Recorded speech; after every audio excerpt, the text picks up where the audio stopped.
So let's jump into a little bit about your background. You mentioned in the talk that the Montauk Project gets a lot of the hype, but there was more to these time travel programs than just the Montauk Project. Where did it originate from?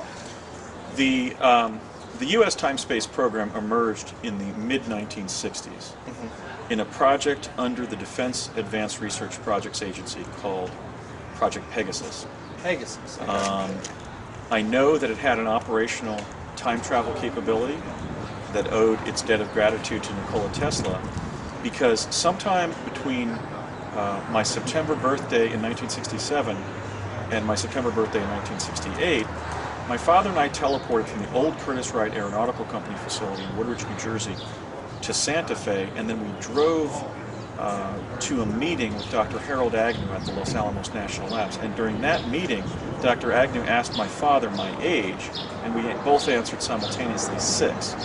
So now, relative to Montauk, that places Teleportation about 15 years before the Montauk timeline begins in the books about Montauk by Preston Nichols and Peter Moon.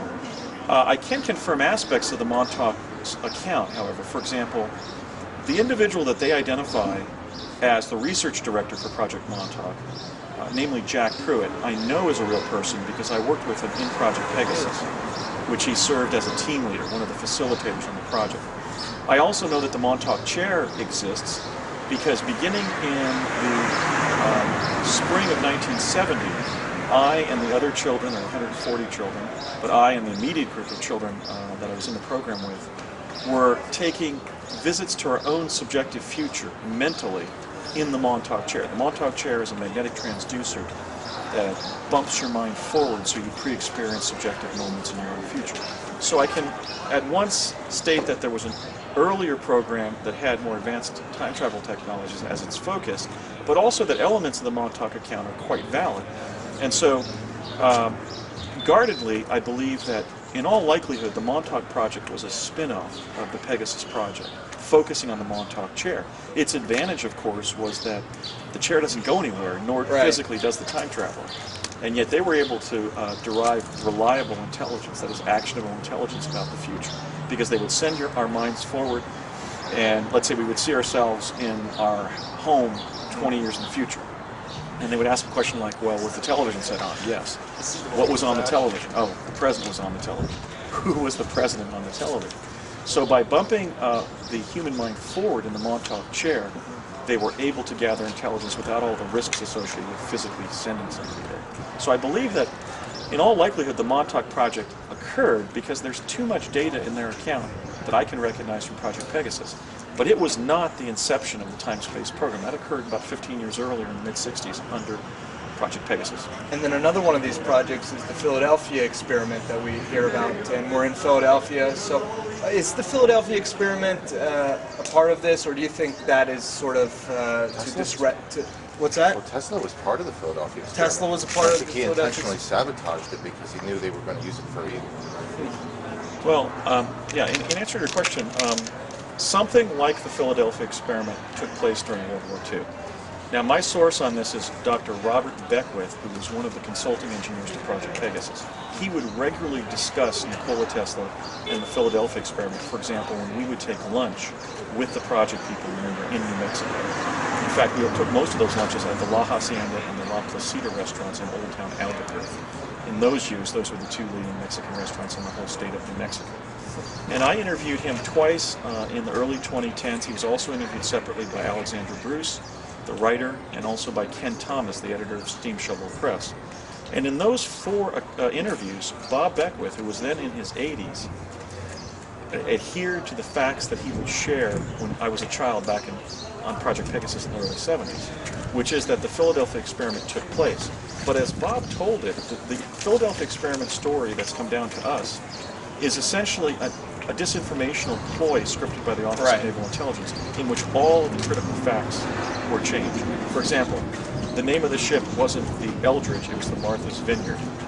The experiment didn't take place in the Philadelphia Naval Shipyard, close to where we are here. Right. It took place in Long Island Sound.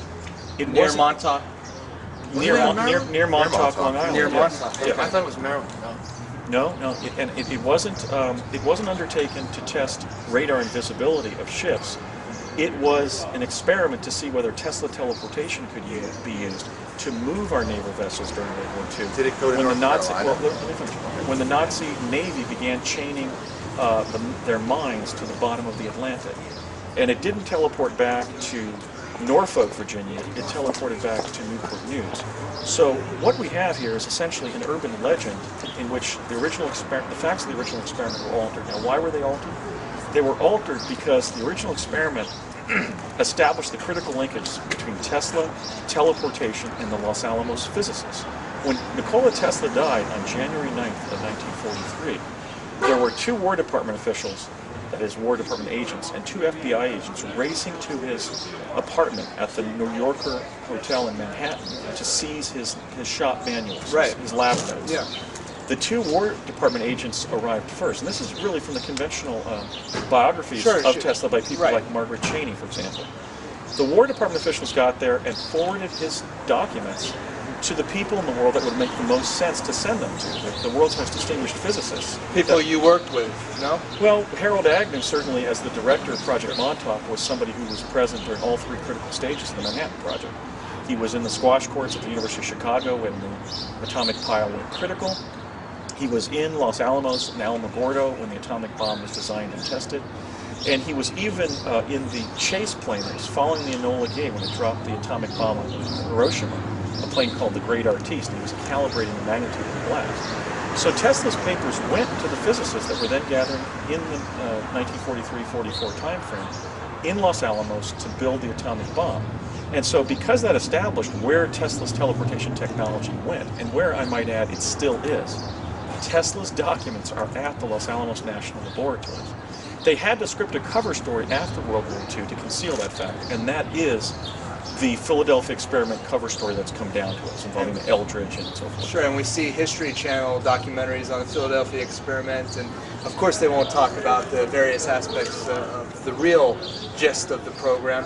Now, when you say that you've teleported, now a lot of people out there who are not open-minded, may roll their eyes. What does that consist of, though? I mean, is it, you know, I don't know that I've wrapped my head around what it means to teleport. Obviously, there's the Star Trek version, but when you say there's this teleportation technology, what do you mean by that? The teleportation technology, based on the hidden works of Nikola Tesla that were classified during World War II, involves propagating a field of radiant energy. Radiant energy is a natural energy that is latent and pervasive in the universe that Tesla discovered a way to tap from the physical universe. And this is the same thing that posed a threat to our electrical grid, because with this sort of thing, a lot of people talk about free energy. That, when you can tap into this source, that's unlimited energy, and the powers that be cannot control. Yes. Am I right here? Space is extremely dense with energy. In fact, 1 cubic meter of space contains as many ergs of energy as there are grains of sand on all of the beaches on planet Earth. So yes, this was an inherently disruptive technology because it would make energy essentially entirely abundant and free. And so what Tesla discovered is a way to harness that energy so that when you create an array of radiant energy and a teleportee jumps through that curtain of energy, it is so dense with energy that the fabric of time-space is essentially tunneled through, and the teleportee moves through what's called a vortal tunnel in the fabric of time-space. But when that tunnel ends, when that opening in the time-space continues. And what does this look like? What does this tunnel physically look like? Is it look like, you know, something we would see in the movies, or? It looks somewhat like the illuminated tunnel that people report in the near-death experience. It was essentially triangular in shape and sort of an oblate triangle. Of course, the fundamental geometry of the time-space continuum involves three lines. And so it wasn't a perfect tunnel, it was an imperfect oblate tunnel. And when we jumped through the Tesla device, which was at the old Curtiss Wright Aeronautical Company facility in Woodbridge, New Jersey, that's where they had set up one of the technologies that they found in Tesla's papers during the war, and they experimented with that. Initially, they didn't know what that particular device did. But one of the technicians working at that shop walked through the field of radiant energy that the device propagated, and to get a screwdriver across the shop floor, and he spontaneously teleported to Africa. And when he returned to the shop 6 weeks later, his supervisor actually collapsed because he thought he had been disintegrated by the field of energy. But he came back. But he came back. In fact, he had been displaced in time-space to Africa, and then I guess dealt with the Africans. So in addition to being transported through these, what did you call them? That was basically called a Tesla energetic array. In fact, my late father, Raymond F. Basiago, he was an engineer for the Ralph M. Parsons Company, which was the defense contractor that played the leading role in giving the U.S. government time travel. Once showed me a classified lab manual where one of these elliptical-shaped Tesla teleportation devices was called a Tesla energetic array. And in fact, even science fiction directed at children during that era contains disinformation, because if you go to Madeleine L'Engle's Wrinkle in Time. Children's time travel. Sure, I read the book, as did many children. Correct. She describes the device using an acronym for Tesla Energetic Array. She calls it a Tesseract. That's right. And reading that book, you always... So presumably I'm telling the truth. Very cool stuff. Very cool stuff. Wow. Now, I read that book 10 times, bro. Yeah. Well, very there you cool have it. I love that There was book. some Tesla technology hidden. Sure. I think. Very interesting. Andrew, back to the time travel aspect of this, though. In your talk, which I'm sure everyone will have to watch once they hear our little interview here, you talked about traveling in time to the future and the past. Correct. And you even were in the presence of Abraham Lincoln at some point. Well, that's not entirely accurate. I was involved in a time probe in which the effects were paraphysical, where a hologram was propagated in the laboratory, where the events of Lincoln's time, I'm talking now about when they were sending him to Ford's Theater, get behind his box and try to see it. Hey guys, we're not going to get Yeah, thanks so much. All right, let's back up again. Speaking, sure, yeah. In reference to time travel, there's all sorts of experiences you had, and one had to do with Lincoln, in which there was an actual picture that you were included in. You want to tell us a little bit more about that? That visit to the past was effectuated by plasma confinement. I entered a plasma confinement chamber. This technology was pioneered by Dr. Sterling Colgate when he was the chair of the physics department at the New Mexico Institute of Science and Technology, NM-MIST. Now, Colgate, that's the same as the toothpaste, right? Yes, he was a scion of the Colgate-Palmolive fortune, which donated the funds to the launch project Pegasus in the mid to late 1960s under DARPA. And he developed a technology that involves the time traveler walking into a field of plasma under confinement, and you are relocated to a past event. But then when that localized quantum field effect wears off, you find yourself back in the plasma confinement chamber. And in the spring of 1972, I drove up to a time lab in East Hanover, New Jersey, that Dr. Colgate from New Mexico Tech was present at. I remember we had a brief discussion about the fact. I said, Dr. Colgate, what are you doing here? Because I had encountered him in New Mexico. And he said, Andy, the adults on the project are teleporting too. Okay. And my dad asked me a question basically that consternated me or even frightened me. He said, do you want to go back to November 19th of 1863 and see Abraham Lincoln give the Gettysburg Address? Now, I had previously seen Lincoln at Ford's Theater when I was sent to Lincoln's time, the time of the American Civil War, via chronovisor, but that was a paraphysical form of time travel based on holography. This form of time travel, as it was explained to me, would physically send me there, just as teleportation can physically send you somewhere. The problem with teleportation, of course, is you don't want to be teleported before the time of the existence of the teleport, where you're not getting home to your present. So this device was developed to create a local effect around the teleportee that then wore off and you spontaneously came back to the present. And so I was standing there in this time lab in East Hanover, and I basically didn't answer my father. It just seemed a pretty fearsome prospect to be literally standing in front of Abraham Lincoln as he gave And how old the were you? address. In the spring of 1972, I was 10. 10 years old.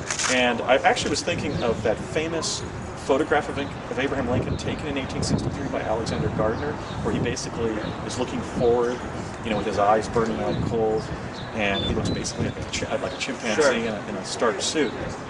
There was just something intimidating about actually standing at his feet while he stood on the dais there at Gettysburg and gave his famous Gettysburg Address. So I initially balked and said, no, I don't think I want to do that. Then Dr. Colgate said to my dad, well, why don't we give Andy a couple weeks and we'll come back here and we'll ask him the same question. Now they had to do that, I later learned, when I was actually sent to Gettysburg on the day Lincoln gave the address, because my father had previously been sent there via the same technology, in other words, on a previous day, and had encountered me there at an older age than I was quote unquote back at the house, back at our home in Morris Plains, New Jersey. And so they had to get me on track to implement that particular outcome, which was to go there as well. In fact, my dad later observed when I discussed that jump with him, that quantum leap, he said, yeah, that was when I first learned that you were going to be on the project. Excuse me, because I went there and you walked up and said, Dad, what are you doing? So that technology basically involved walking into a field of plasma, which is under confinement, in a kind of a lucite chamber that looks sort of like a squash court, like a handball court, racquetball court at a fitness club. And we walked into the roiling cloud of beautiful neon colors of the plasma. And then when I did that, I suddenly found myself basically tumbling through one branching wormhole after the other. In fact, that was the only time travel technology that I was exposed to when I was a child on Project Pegasus, where there was literally wormhole.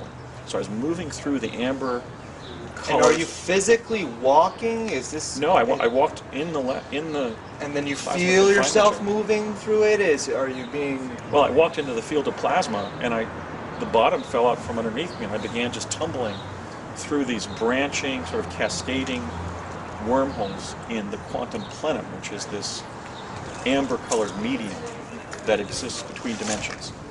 And then I popped into view in the location, pardon me, in the location that my dad had described back at the Time Lab in East Hanover.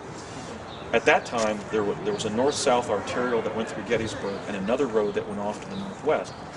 And my dad took a map, it was actually a mimeograph of a historical map, and said, we're going to put you down right here next to the road to the northwest of the main north-south road that goes through Gettysburg. And we know they were there in 1863 because they're still there.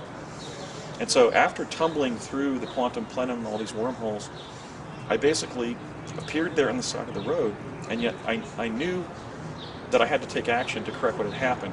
What happened in those wormholes is my hat had been wrenched off. I had been dressed as a Union bugle boy. So they actually dressed you to look as if you were natural in that time? Yes, when we went back to the Time Lab, my dad and I, he asked me the same question with Dr. Colgate standing there. I said, sure, Dad, I'll go. I mean, it's a great opportunity to see such an historical event. And he said, okay, Valerie will dress you to go there. And so I went to this local dressing room, or adjacent dressing room there. And she must have had about, I don't know, 200 historical costumes. And she said, Andy, I'm going to dress you as a Union bugle boy, just so you sort of blend into the social environment. But I can't give you a bugle, son, because I see on your file here you don't play the trumpet, you play the alto saxophone. And I said, that's right, so I don't want to carry a trumpet. Plus, a trumpet is metal, and on many of these time probes, we couldn't bring metal, at least metal that was magnetic, because that produces electrostatic discharge in these kinds of wormholes that are opened up by the Tesla devices. In this case, the plasma confinement chamber. So she said, so I can't give you trumpets, you're going to have to explain to anybody you meet why you're a bugle boy without a bugle.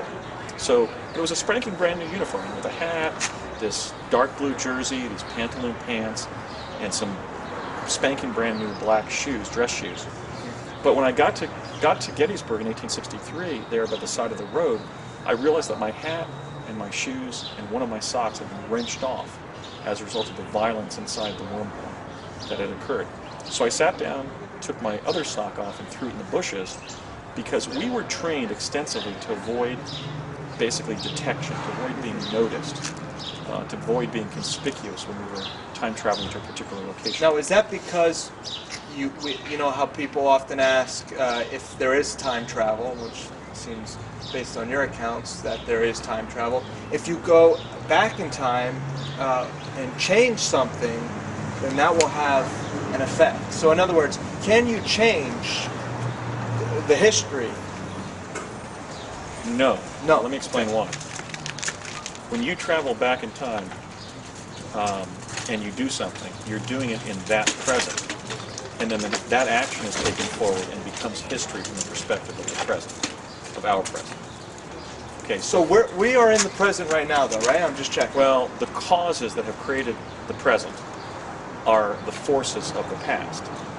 If you time travel at any point any time during the existence of the time-space continuum back to a previous time and affect the causation of that time, that moving forward in time leads to the effects in the present, then you did it back then, and those conditions already exist. So all you can do when you time travel to the past is fulfill an open loop of causation that existed in the past, but that then gets fulfilled by you as a time traveler from the future in the present. And it has already sent that causation forward.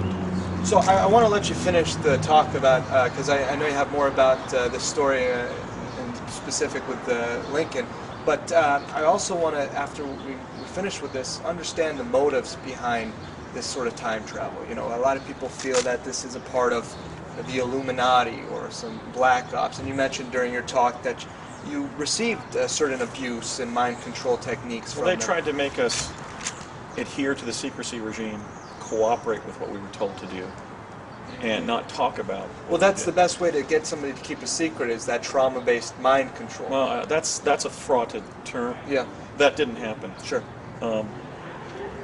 We were subjected to different forms of abuse that basically caused us to have enough fear and be intimidated enough to do what we were being told.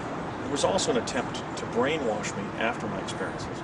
So it wasn't trauma-based mind control of the sort that implies that the individual is placed under entrainment. In fact, we were given extensive training to act authentically when we were time traveling, not to act as mind-controlled assets who would do what we were trained to do. So it wasn't really mind control. I would call it, brutal training, which many soldiers experience during their basic training. In other words, just to basically buck up and take orders from, in what was ultimately a military intelligence project, and basically not reveal the existence of the project.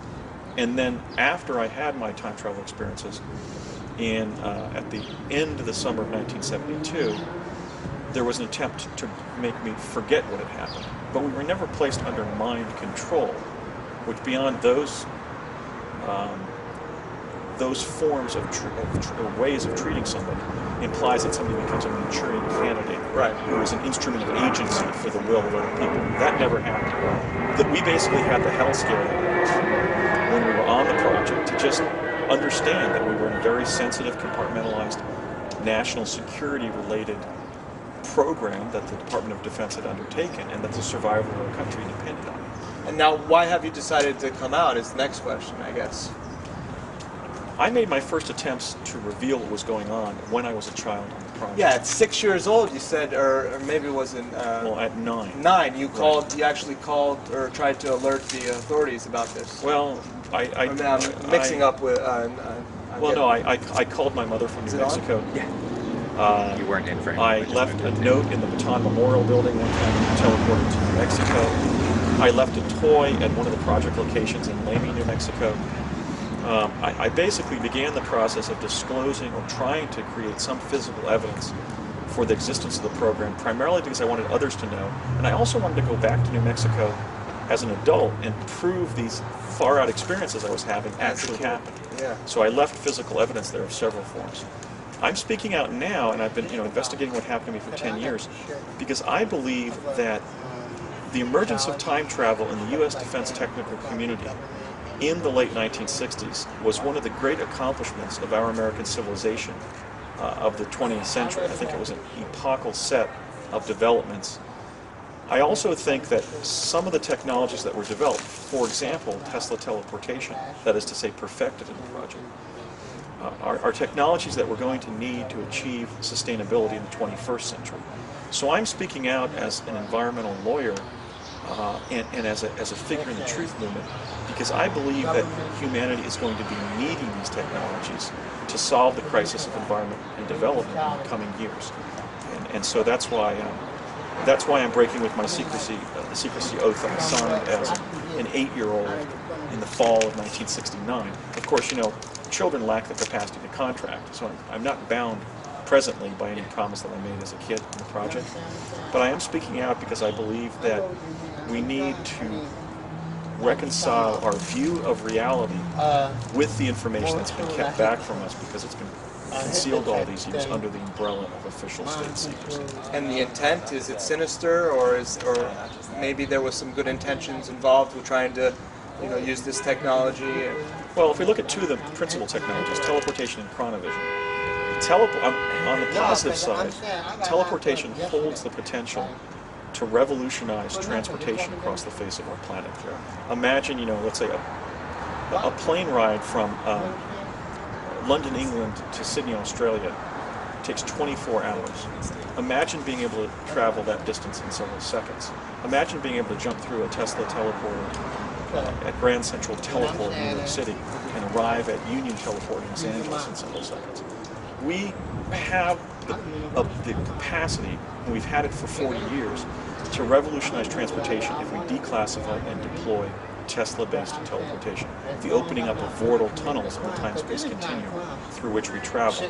On the negative side, the negative potentialities of teleportation is what has happened, which is that it will remain a military secret. As Donald Rumsfeld said when I was a child on the project, he gave a talk to us at the Surreal To the project. Donald Rumsfeld gave about a half-hour lecture to about 20 children on the project at the Surreal's Cultural Center site. There was an underground amphitheater there. In fact, you can see it from the surface there, because there was a fire that burned off the roof of the subterranean meeting location. And he said, and I'm quoting him directly, he said to the children on the project, the principal purpose of the teleportation technology that we're working with is military. It will allow us to put troops precisely where they're needed on the battlefield. So that really is the hidden history of U.S. time travel. It's been sequestered as a military secret. Now, in terms of the chronovision technology, these electro-optical devices that they have developed to propagate a hologram in which you can see a past or future event or experience being there by standing inside the hologram. The positive potentiality of that is that there will be a revolution in science and learning when you can go to a museum or a library and not just see a painting of George Washington, but see a hologram of him crossing the Delaware or presiding at the signing of the U.S. Constitution on September 17th of 1787, right here in beautiful historic Philadelphia, Pennsylvania. The negative side of this chronovision technology, what Dan Burrish referred to as the looking glass technology in his disclosures to Project Campbell. He called it the looking glass technology. Right, this looking glass technology that emerged during this time when Project Pegasus was active, is that will form the surveillance technology of the police state, that the U.S. government will be allowed to implement an oppressive 24-hour surveillance state, in the sense that they won't just have technology that they can park outside your house and see what you're doing. Yeah, we heard about the radiation from that sort of technology. It goes beyond that, doesn't it? Well, imagine if the U.S. government the federal government had the power to park a van outside your house and see what you were doing in your house 5 years ago, or what you will be doing in your house 5 years from now. This theme has been treated in feature films. Minority Report. For example, Minority Report. I mean, really, our civil liberties are in danger, not just as a result of a police state wielding advanced surveillance technologies, but wielding surveillance technologies that will allow and do allow the federal government to perform quantum access to past and future events. I can't think of anything potentially more oppressive than a government utilizing time travel technologies to be able to surveil you on a non-linear basis. And so I'm speaking out to emphasize both the positive opportunities and the negative constraints or threats that are represented by the time travel technologies that emerged in the U.S. defense technical community 40 years ago. And is it evil? Well, is it in the hands of evil? Is more. Well, I mean, I would leave that the technology unto itself is neither good nor evil. It's just the technology. Well, I think it's evil that the technology has been concealed in the sense of holding back teleportation from the mass public. As I said, it will revolutionize transportation. Instead of driving somewhere with 4,000 pounds of metal strapped around our waist with a device called a seatbelt in our car, we'll be able to basically leave any of our possessions at the teleport that we can't take through the tunnel in the time-space continuum, and get all over the surface of the planet in seconds. That's going to be inherently liberating for the human race. I think it's also evil to hold back surveillance technologies that have the potential to completely obviate privacy and personal liberty. And so yes, I mean, it has an evil potential, but I'm also speaking out regarding the positive potential, because under a beneficent government, under, for example, an activist president who would end the time travel cover-up, we're going to be able to implement the positive potentials of these technologies and craft legislation to protect the American people and the people of the world from the negative potentials of these technologies. Well, I think it's great, and I think this is another example of how we have this potential, but yet we've been suppressed and held back. And it's not because we don't have the ability to move beyond oil and those sorts of energies, you know. I think there's no limit to what the human species can achieve on planet Earth in the 21st century. I mean, the significance of the emergence of time-space travel, and this was emphasized by Dr. William Shockley, who was then, in the early 70s, he was the chief technical consultant for the U.S. Army. And I and about 8 or 9 of the other children met Dr. Shockley at one of the project locations in New Jersey. It wasn't Bell Labs, where he returned to from Silicon Valley in California in early '72. It was just one of the other time travel sites that we were frequently at. He was there actually being given a tour. And he thanked us. He was really the only adult in the project to thank us directly for our participation. He said, you know, you children have been given a great privilege, which is to assist this government in the successful development of time-space travel as young people, as children. And he says, the reason that we launched the time travel program secretly as a program that is paralleling the space program that you've all heard so much as children in Mercury, Gemini,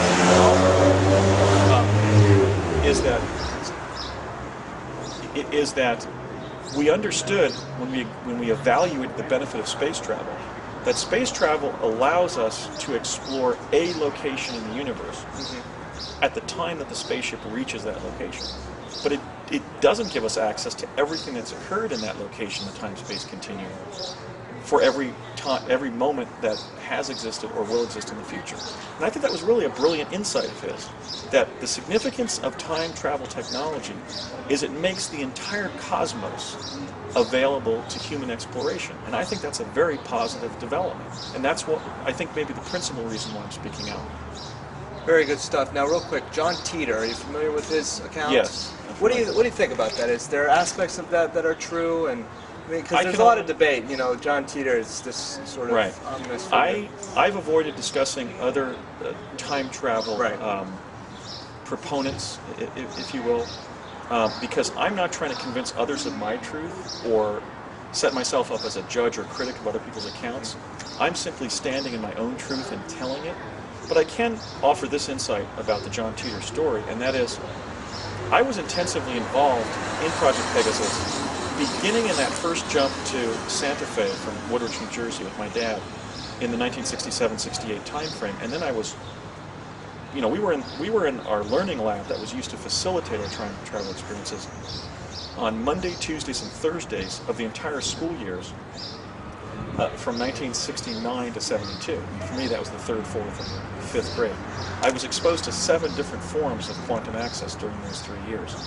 I spent 4 hidden summers in New Mexico, the summers of 70, 71, 73, accessed from fall of 71, and then the summer of 72, involved in project activities in New Mexico, before teleporting back to New Jersey, arriving on the afternoon of the day we had originally embarked for New Mexico.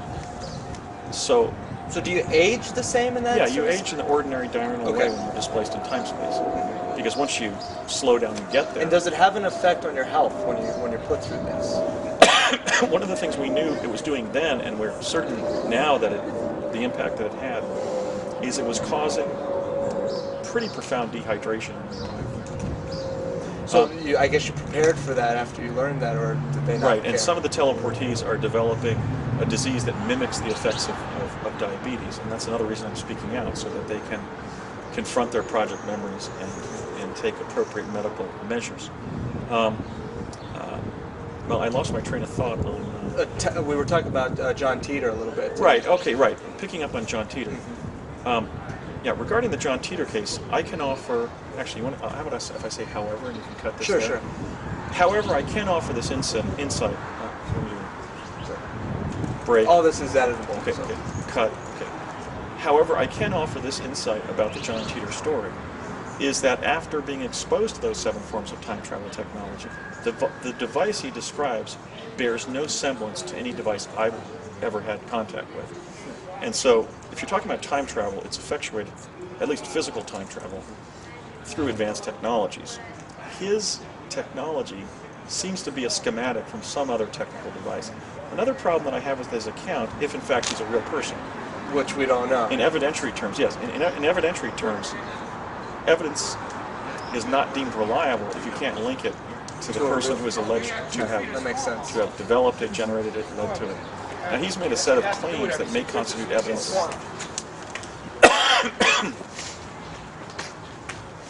He's made a set of claims. Yeah, John Titor has made a set of claims that suggest that he's a real person and that he time traveled from sometime in the 2030s back to the mid 70s, and then stayed here for a while and then went home. Right. But we don't know who John Titor is. So in addition to this technology being something that I don't recognize, we have no John Titor, and that's troubling. The other thing that